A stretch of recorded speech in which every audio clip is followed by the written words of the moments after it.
the SEC brought an enforcement action against Ripple.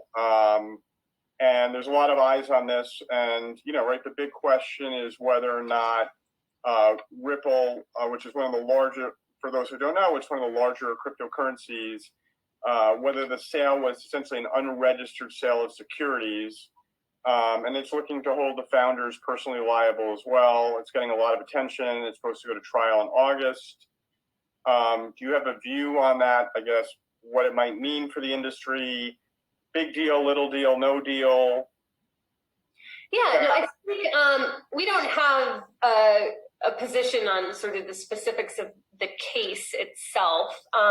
Though I would say one of the things people have very mixed opinions on Ripple. I'm happy to have them as a member of the Blockchain Association. Well, I'll say something a teeny bit more controversial, which is, just by analogy, the civil rights community selected Rosa Parks. She was like a very specific choice to be the face of that movement.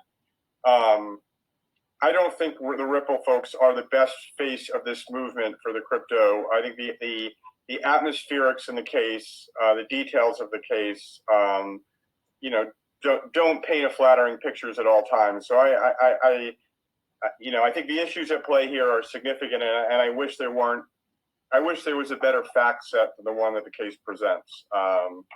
So that's as polite as I can say it.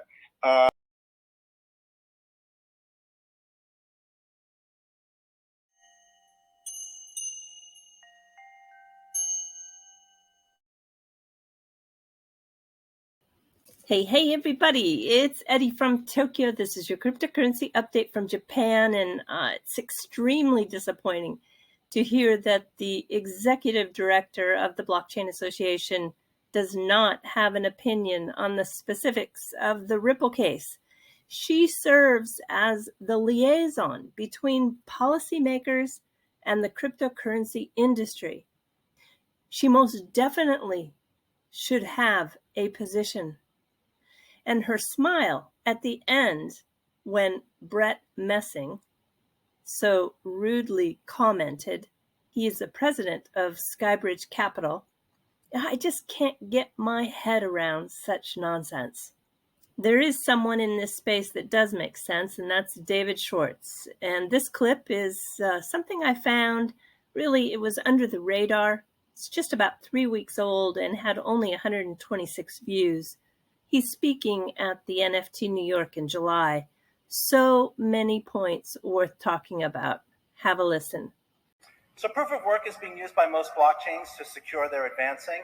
It has a very high cost, and as I've said many times, it provides mediocre decentralization.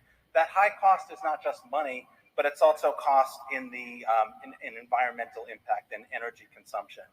A lot of people have pitched POW as proof of work as providing an equal opportunity, but it just doesn't. It provides an advantage to whoever has the cheapest power and whoever has the best ASICs. And so it doesn't provide the type of decentralization that I think we'd all like to see.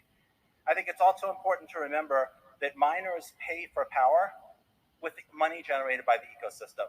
So if you're mining Bitcoin, the money that you use to pay for energy isn't coming from the miners. That money is coming from the people who use the Bitcoin ecosystem. It's a tax. It's a form of residual friction. And I think an analogy to think about is when you look at some blockchains, they measure the value that they're creating by the fees that they take in. So Ethereum takes in a lot of fees. Bitcoin takes in a lot of fees, and that tends to suggest to some people that those blockchains are particularly valuable. But that's residual friction. It's like the money that PayPal makes, right? PayPal reduces friction between buyers and sellers, but the money PayPal makes is the friction they didn't remove. If you're a buyer, any money that PayPal makes is money that you had to pay, and if you're a seller, any money that PayPal makes is money you didn't get. So if you think about fees as being good, they're actually a bad thing. They're a measure of friction still left in the system, and don't think that systems that have more residual friction are better. That's sort of the reverse of a logical way to assess the value of the system. And moving along to a new subject, Ripple has a CBDC Innovate. It's a solution contest, which so far has 348 participants.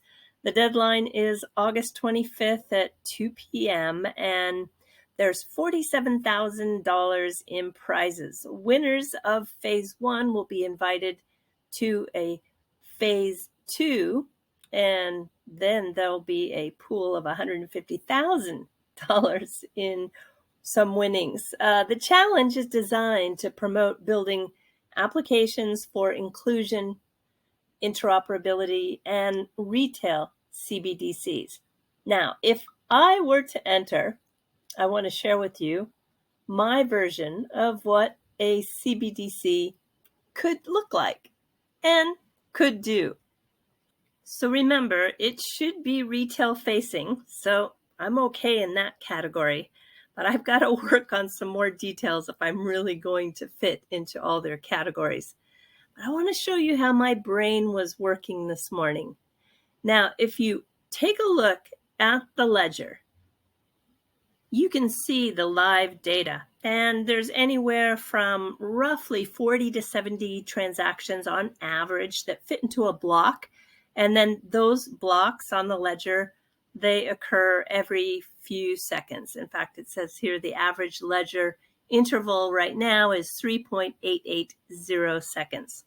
So this morning, I took some ledger transactions. So let me just pause this so you can see here.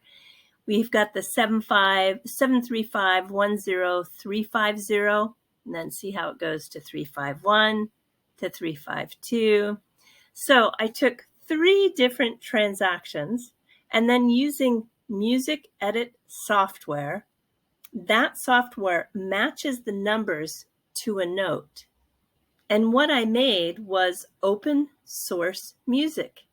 The first is a pan drum, then a piano, followed by a Japanese koto, then the flamenco guitar, and finally the bass. Have a listen.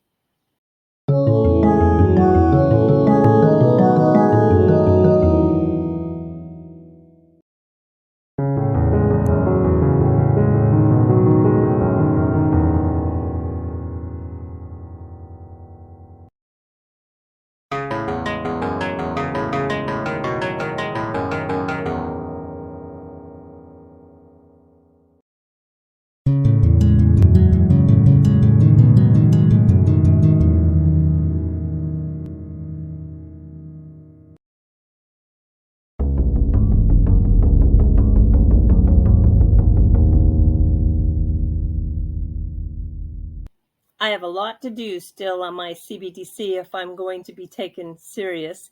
It is called Sing, which is XING, and it really is designed to spread some open source happiness, music for all.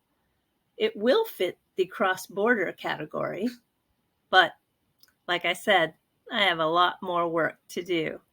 All right, everybody, I'm going to let Ray Fuentes take you out in this video. He has an important message coming from Linqto. So until next time, do take care. Sayonara for now. Bye-bye. Friday to my Linqto family.